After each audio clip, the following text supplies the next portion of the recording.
आपण जेव्हा पण मेंढी पालन करतो ना त्यावेळेला मात्र कसं होतंय, माणसाला एकच प्रश्न असतात. ते प्रश्न म्हणजे कसे असतात की ह्यांचं वजन कधी वाढेल, हे विकायला कधी येतील. हा प्रत्येकाला म्हणजे ना प्रत्येकाला हा एक प्रश्न पडणारच पडणार. कारण की जेव्हा पण मेंढी पालन करतो त्यावेळेला त्याचे विचारच ते असतात की ह्याचं वजन कधी वाढेल, मी ह्याला विकू कधी शकेल, ही एक घाई असते. पण कसं असतं की ह्यांचं जो वजन वाढायचं आहे, जसं माणूस आपण आहोत, माणसाला जसं त्रास असतो ना वजनाचा, तसंच हे नाही आहे. असं नाही आहे की आता आपण डॉक्टरकडे जाऊन समजा वजन वाढलंय तर डाईट वगैरे करू शकतो, पण ही कुठल्या डॉक्टरकडे जाऊन डाईट करणार आहे. मग तसंच आहे की आपला जेव्हा वजन वाढतो त्यावेळेला आपण डाईट करू शकतो, किंवा समजा जसं आपल्याला वजन वाढल्यावर अटॅक वगैरे येतो, तसंच ह्यांनासुद्धा अटॅक येतो. येत नाही असं नाही, तर ह्यांनासुद्धा अटॅक येतो. जसं माणूस आहे तसंच ती जनावरं आहेत.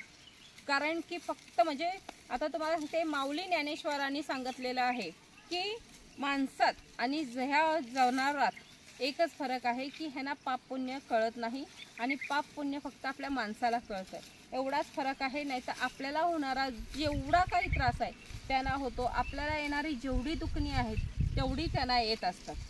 मग हे मेंढरांचं असं आहे. म्हणून प्रत्येकाने, नाहीतर कसं काही लोकांना असं वाटतं की ह्यांचं जास्त खुराक द्यावं, जास्त गवत द्यावं, ज्यानं जास्त वजन वाढेल, पटापटा वजन वाढेल. जसं आता तुम्हाला सांगायला गेलं तर आपल्यात गावठी कोंबडी आणि बॉयलर कोंबडी, बॉयलर कोंबडीला इंजेक्शन देऊन पटापटा 2 महिन्यात लगेच कटिंगला आणतात. पण आपली जी गावठी कोंबडी आहे ती मात्र स्लोली वाढत असते, पण नॅचरल आहे ती. आणि तिने जर आपण त्याचं जर मटण खाल्लं गावठी कोंबडीचं तर आपल्याला काही त्रास होत नाही. आता तसं काही भरपूर न्यूज वगैरे येतात की बॉयलर कोंबडी खाऊ नका, बॉयलरचं चिकन खाऊ नका, पण तरीसुद्धा आपण खातोच ना. अगदी कुठे असेल चिकनची पार्टी तर मात्र तिथं पहिला नंबर आपला असतो. मग तसंच आहे, आपल्याला काय ह्याला आपल्याला बॉयलर नाही करायचं आहे, तर नॅचरल वाढवून द्यायचं आहे. नॅचरल वाढलं तर मात्र सगळ्यात बेस्ट. चाऱ्यावर नियोजन ठेवा तुमचं. फक्त जास्त तुम्ही म्हणाल मी खुराक घालेन, त्यांना पटापटा वाढू दे, पटापटा आपल्याला कटिंगला आलं पाहिजे, तर कसं आहे की वजनाचं जास्त हे करायचं नाही. मी पण जेव्हा मेंढी पालन करते, फक्त जी लहान कोकरं आहेत 2 महिन्याची असू दे, 3 महिन्याची असू दे, तवसर वजन करते, नंतर मी वजन करत नाही. आणि शेवटचं वजन म्हणजे त्यांना जेव्हा विकायला आपण विकतो त्यावेळेला त्यांना वजन करायचं आहे. कारण की आपण जेव्हा विकतो त्यावेळेला त्याला कटिंगला वगैरे देतो, त्यावेळेला त्याचं वजन खूप गरजेचं आहे. हे मेंढ्यांमध्ये फक्त एवढंच वजन, नाहीतर आपण कंपल्सरी त्यांचं वजन करू, एवढंच वजन आहे, तर असं नाही. आता बघितलं तर हे आपलं डॉर्पर वगैरे आहेत, त्यांची जी सांभाळतात त्यांचं असतं की 100-150 किलो वजन असतो, पण तरीसुद्धा त्यांना असं वाटतं अरे थोडंसं अजून वजन पाहिजे. मग आणि किती वजन पाहिजे आपल्याला, त्यांना खाऊन नॅचरल आपलं ठेवायचं आहे चाऱ्यावर, तर आपल्याला त्यांना बॉयलर नाही बनवायचं आहे. आणि किती खायचं आहे, जर समजा डॉर्परसारख्या मेंढ्यांचं वगैरे जे वजन आहे त्यांचं जर 100-150 किलोकडे वजन असतं तरीसुद्धा माणसाला असं वाटतं की थोडंसं अजून वजन पाहिजे होतं. मग आपल्याला काय त्याला हत्ती बनवायचं आहे का, तर नाही. कारण की कसं असतं, वजन पण लिमिटमध्ये असलं पाहिजे. कारण की जसं आपल्याला त्रास असतो तसंच त्यांना आहे, त्यांनासुद्धा अटॅक वगैरे येतो. मग पाहिजे असं नाही वजन, तर आपल्याला फक्त ते नॅचरल ठेवायचं आहे. आणि हे जी आपली जी मेंढे वगैरे आहेत हे सहसा नॅचरल राहिलंच पाहिजे. कारण की आपण जे बॉयलरचं वगैरे खातो त्याने आपल्याला समजा त्रास वगैरे होतो. मग हे जे असं नॅचरल असेल हे खायला वगैरे काहीही प्रॉब्लेम नाही आहे. मग माणसाने विचार केला पाहिजे. आणि ह्या सर्व गोष्टी म्हणजे कशा असतात माहिती आहे का तुम्हाला, की आता हे पटापट वजन वाढणे, पटापट मोठे होणे, पटापट कटिंगला येणं, ही माणसाची एक भूक आहे. ही म्हणजे ना कधी आयुष्यात म्हणजे तो जन्मल्यापासनं मरेपर्यंत ही भूक संपत नसते माणसाची, तर ही भूक वाढत जाते. आता थोडंसं वाढलंय ना, मग आणि थोडंसं वाढायला पाहिजे, अजून थोडंसं वाढायला पाहिजे.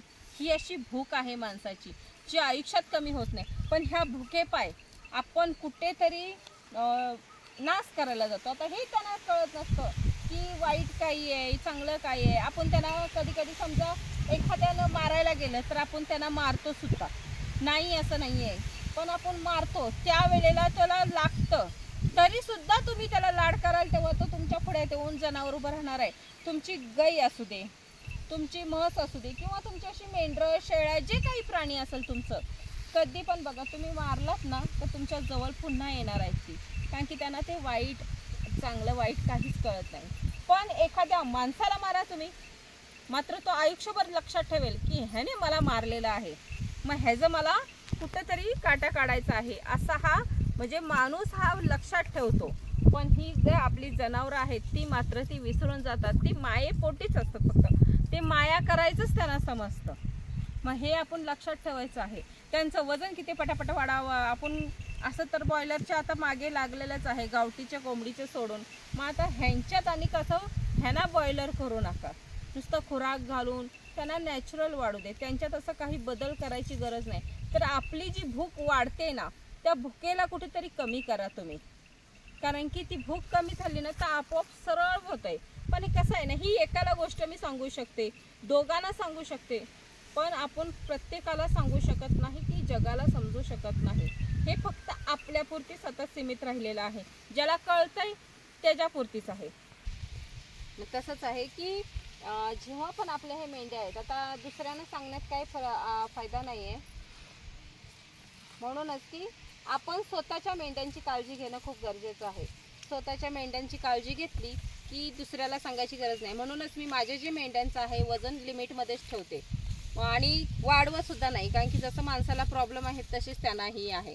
म्हणून वजन वाढलं की त्यांनाही त्रास आहे, आणि हे कधी पण म्हणजे लक्षात ठेवणं खूप गरजेचं आहे.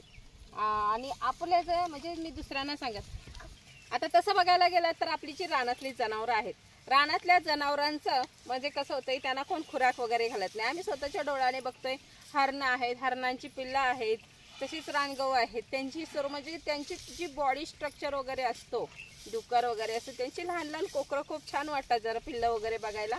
मग ती जी आहेत रानात फिरतात वगैरे, त्या वेळेला आपण जेव्हा डोळ्यानं बघतो त्यांची जी तब्येत वगैरे आहे ती मात्र कसं आहे की कोणी खुराक घालत नाही, पण अगदी मस्त असतात. बॉडी स्ट्रक्चर वगैरे खूप चांगला असतो. मग ती खाते वेळी रानातला चाराच खातात, तेवढंच खातात जेवढं पोटाला पाहिजे तेवढंच खातात. मग तसंच आहे, ह्या आपली जी मेंढरं आहेत ना आपण सांभाळतो त्यावेळेला त्यांना फक्त चारा नियोजन ठेवायचं आहे. खुराक मात्र कधी द्यायचं आहे की जी लहान कोकरं आहेत, आता जशी मी देते माझ्या फक्त लहान कोकरांना 2 ते 3 महिने, त्याच्यावरती अजिबात त्यांना खुराक दे. आणि खुराक तर मी तुम्हाला तसं सांगितलंच आहे, सारखं सारखं सांगायची गरज नाही किती देते. मग कसं होतंय की ह्याला जो द्यायचं आहे ते तेवढाच द्यायचं आहे, त्याच्यापुढे आपल्याला खुराक द्यायचा नाही. खुराक जास्त दिला, आता एखादा म्हणेल की अरे मी लई खुराक लावतो म्हणजे माझ्या मेंढ्याचा असू दे किंवा मेंढीचा असू दे वजन मस्त वाढेल, पटापटा वाढेल. मग काय होतंय, पण त्या वजनासोबत जसं आपल्या माणसाची बॉडी वाढते त्यावेळेला त्याला 100 दुखणी येतात. मस्त बॉडी वगैरे वाढते, तब्येतीन वगैरे दिसायला खूप दिसतं, पण त्यावेळेला ती 100 दुखणी येतात. ते 100 दुखणी ना डॉक्टरकडे जाऊन बरं करायला लागतं, आणि त्याच्यावर अनेक आपण औषधं खातोय आणि त्या औषधांचा परिणाम अनेक आपल्याला उलट होतोय.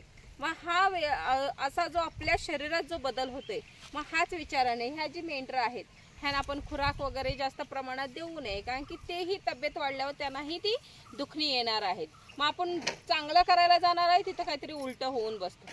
म्हणून फक्त आपली मेंढरं चाऱ्यावर ठेवायची आहेत. द्या तुम्ही खुराक, नाही म्हणत नाही, पण थोडंसं लिमिटमध्ये द्या. आणि वजन वाढतंय त्याला त्याच्यासोबतच वाढू देऊ. खाते वेळी जेव्हा गवत वगैरे खातं, जसं आपण आपलं जेवण जेवतोय, मग आपली हाईट वाढत नाही का, समजा आपण तब्येतीन होत नाही का, आपण जगत नाही, आपल्या शरीरात रक्त नसतं का, तर असतं. कुठेतरी एखादी जर कमतरता वाटली तर त्याला ते उपचार करणं वेगळी गोष्ट आहे. पण तुम्ही म्हणाल सर्वांनाच मी पाहिजे एवढा खुराक घालतो, पाहिजे एवढी तब्येत होईल, तर असं करू नका. तर कसं होतंय की त्यांनाही त्रास होतो, जसं आपल्याला होतो तसंच त्यांना त्रास होतोय. मग ह्यांना फक्त चारा नियोजन जास्त प्रमाणात ठेवा. मग तुम्ही चाऱ्यामध्ये तुमचा मुरघास असू दे किंवा सुक्या घासमध्ये तुमचं कुठलेही असू दे, सोयाबीनचा बुसकाट असू दे, हरभऱ्याचा असू दे, आणि काही भरपूर काही तुरीचा बुसकाट वगैरे भेटतोय, तुतीची पाले आहेत, सुबाबूल आहेत. तुम्हाला ह्यांची तब्येत जर चांगली ठेवायची असेल, स्ट्रॉंग ठेवायचं असेल, तर गवताचं नियोजन असू दे. झाडपालावर्गीय तुमच्याकडे जर असेल, तुती असेल, सुबाबल, हादगा, मेथी घास वगैरे अशी काही शेवरी वगैरे अशी जी गवतं आहेत, ही जर तुमच्याकडे असतील तर ती द्या तुम्ही, आणि त्यांना चवीसाठी आणि चांगल्या प्रकारे खातील.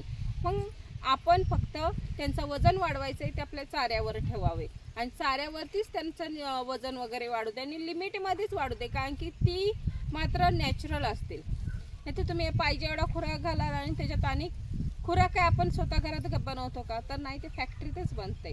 मग त्याच्यावर आपण पैसे ओतण्यापेक्षा आपला चारा जो आहे ह्याच्यावर ठेवा आणि ज्याला खुराकाची गरज आहे त्यालाच थोडाफार खुराक द्या. एवढंच सांगू शकते. मग आपली जी मेंढरं आहेत त्यांचाही वजन, आता आमची मेंढरं जी आहेत त्यांना काही त्रास नाही आहे, अगदी चाऱ्यावर आहेत, पण त्यांचं वजन पण लिमिटमध्ये आहे. आणि प्रत्येकानं वजनाकडे जास्त फोकस करू नका. आपला व्यवसाय वाढतोय ह्याच्यावर लक्ष करा. वजन हा चाऱ्या जसा खातील, ज्यांना चारा आपण चांगल्या प्रमाणात दिला, चांगला क्वालिटीचा दिला, आता जसा मुरघास वगैरे मक्याचा आहे तो दिला तर सगळ्यात भारी आहे. मग तुमच्या खुराकाला पण एवढी काही हे नाही आहे, कारण की मुरघास मक्याचं जर मुरघास असेल तर त्याच्यात तर अधिक चांगला फरक पडतो. त्यांचं वजन तर तसंच वाढत जातोय. मग आणि काही लोकांकडे कसं असतं की स्वतः मुरघास करतात आणि काही लोक आहेत ते विकत आणतात, पण त्याच्यात काही नुकसान नाही आहे, तर आपला फायदाच आहे. जसं जसं त्यांचं वजन वाढतंय तसं आपल्याला दिसतंय, पण जास्त भूक नसावी. जास्त भुकेच्या पायी आपण जर ह्यांचं असं खुराकावर वजन वाढवलं तर मात्र कुठेतरी आपला नुकसान होते. आता नाही म्हणलात ना तर ही जी नारी सुवर्ण मेंढरं आहेत, मेंढा असू दे किंवा मेंढी असू दे, ह्यांचं पण तुम्ही 100 किलो वजन करू शकता. पण मात्र एक आहे की आपण समजा मटन मार्केटमध्ये गेलेला आणि मटन जेव्हा घेतो आपण त्यावेळेला काय करतो की घेतल्याच्या नंतर तुम्ही घरी आणा आणि एखादं जर तुम्हाला जून लागलं आणि शिजता शिजणं मटन, तर मग मात्र कसं होतंय, अरे बाबा कसल्या दुकानात आणलंय, कशाला आणलंय, असं 100 प्रश्न उभे करतात. पुन्हा आपण त्या दुकानात जात नाही घ्यायला. मग तसंच आहे की जेव्हा आपल्याला जून लागतं, आपल्याला पण चव आहे ना, मग जेव्हा चवीनुसारच आपण आणत असतो. मग ह्या ज्या मेंढ्या आहेत आपण 100 किलोच्या जर केल्या तर मात्र तुमच्याकडून कोण घेणार आहे? कारण की त्या दुकानवाल्याला खाटीकला पण माहिती आहे की जून मेंढ्या असू दे किंवा मेंढी असू दे, जून घेत नाहीत माणसं. त्यामुळे मग तो घेणार आहे का तुमच्याकडून विकत? तर घेऊ नाही शकत, कारण की त्याच्याकडूनच माणसं पब्लिक घेणार नाही. मग तो तुमच्याकडे का घेणार आहे? मग ह्या विचारावरूनच जसं मार्केट चालतोय ना तसंच आपल्याला घेणं आहे, कारण की आपल्याला विकायचं आहे. आता मार्केटमध्ये जर आपल्याला विकायचं आहे तर मात्र 100 किलो करून चालणार नाही. वजन तर मस्त त्यांचं वाढू शकतो, पण त्याच्यासोबत येणारे प्रॉब्लेम पण आपल्याला येतात. ह्यांची दुखणी तर येतीलच, पण विकते वेळी पण मात्र प्रॉब्लेम येतो, कारण की खाटीक मात्र कधी पण 40 असू दे 50 असू दे 60 पर्यंत जास्तीत जास्त त्याच्या पुढे नेणार नाही. कारण की जी चव आहे ती 50-60 पर्यंत चव असते ह्यांच्या मटणाला, त्याच्या पुढे त्यांची चव राहत नाही. जून असतं, शिजत नाही आणि मग त्याला चव पण नसते. मग माणूस विकत कशाला घेईल? तो पैसे का त्याची वाया घालवेल? आणि जर एखाद्याकडे समजा एखाद्या खाटीकडे जर जून भेटत असेल तर त्या खाटीकडे तरी माणूस जाणार आहे का? तर नाही जाऊ शकत. म्हणून कुठलाही खाटीक जून मेंढा असू दे किंवा मेंढी असू दे घेणार नाही. तसंच तुम्हाला सांगते, आपला जसं नेपियर आहे, आता नेपियरचाच प्रकार बघा. कवळा जवसर आहे, तवसरेची मेंढरं खातात, चवीनुसारच खातात. पण जर जून झालं तर तुम्ही त्याच्यावर मीठ फवारा नाहीतर आणि काय करा, तर मात्र ती खात नाहीत. शोधून शोधून जेवढं कवळा असेल तेवढाच खातात, जून आहे खात नाहीत. मग त्यांची एक आवड आहे. तसंच त्यांना विक्रेती करताना सुद्धा आपल्याला खाटीक असू दे पब्लिक असू दे, घेते वेळी कसा घेतोय कसा नाही घेतोय, कुठलं त्याला आवडतंय, हे सर्व ह्या व्यवसायात बघणं खूपच गरजेचं आहे. म्हणूनच आपण जास्त जून करत ठेवू नये, कारण की विकते वेळी आपल्याला प्रॉब्लेम येतोय. आपल्याला एक तर खाटीक घेऊ शकत नाही, आणि समजा तुम्ही तुमच्या स्वतः कटिंग केलात तरी तुमच्याकडे नेणार आहे का कोण? म्हणतील ना जून मेंढा कापलाय तो नेऊ कशा आम्ही? मग काय ती त्यांची पैसे वाया घालवणार आहे. मग तुम्ही अख्खा मेंढा असू दे अख्खी मेंढी असू दे घरात शिजून खाणार आहात का? तर नाही. म्हणून लिमिटमध्येच त्यांचं वजन वाढवा आणि लिमिटमध्ये वजन वाढल्यावरच त्यांना विका. मात्र तुम्ही लिमिटमध्ये 50 किंवा 60च्या आसपास त्याचं वजन असताना कटिंग करा. बघा एकदा जर तुम्ही तो कटिंग केलात तर मात्र त्याच्यातलं काहीच शिल्लक राहणार नाही. पुन्हा तुमच्याकडे गिऱ्हाईक वाढून येतील की अरे पुन्हा कापलंच ना तर 10 गिऱ्हाईक अनेक वाढून येतील. आम्हाला पण लक्षात ठेव, आम्हाला पण कटिंग केल्यावर तू दे. कारण की हा एक अनुभव आहे. आम्ही स्वतः कटिंग करतो त्यावेळेला आमच्याकडे माणसं चालून येतात की आता समजा ह्या वेळेला कटिंग केलं तर 10 वाढणार, पुन्हा कटिंग केलात की पुन्हा 10 वाढणार आहेत. मग आपल्याला कटिंग करते वेळी प्रॉब्लेम येत नाही आणि तेव्हा वेळेला विकते वेळी पण अडचण येत नाही. पण जर तुम्ही जास्त वजनाचा करत ठेवलात, जसा नेपियर उंच झालाय त्याला कोण खात नाही, तसं जर तुम्ही जास्त वजनाचा ठेवत राहिलात अजून वजन वाढू दे आणि कटिंगला मात्र मग कोणच नेऊ शकत नाही. मग तिथे तुमचा लॉस आहे. मग तो खाटीक पण नेऊ शकत नाही आणि स्वतः कटिंग करून पण विकू शकत नाही. मग मग आता कसं आहे ना की ह्या मेंढ्यांचं वजन किती वाढवायचं आहे, ह्यांना खुराक किती द्यायचं आहे, हे सर्व ज्याच्या त्याच्या मतावर आहे. मग तुम्ही प्रत्येकाने कुठल्याही मताने तुमच्या चाला, आमचं काही नाही आहे की मी तुम्हाला सांगत नाही तुम्ही असं असं करा म्हणून. तर तुमच्या मताने चाला. फक्त वजन वाढायचं वगैरे कसं आहे ते तुमचं तुम्ही स्वतः ठरवा. मी माझं सांगायचं काम केलेलं आहे. काय प्रॉब्लेम येतात, काय अडचणी येतात हे मी सांगितलेलं आहे. बाकीचं तुम्ही तुमचं ठरवू शकता. त्यांचं वजन किती वाढवायचं आहे, किती लिमिटमध्ये ठेवायचं, ह्यांना खुराक द्यायचं आहे, काय द्यायचं आहे, ते सर्व तुमच्यावर आहे.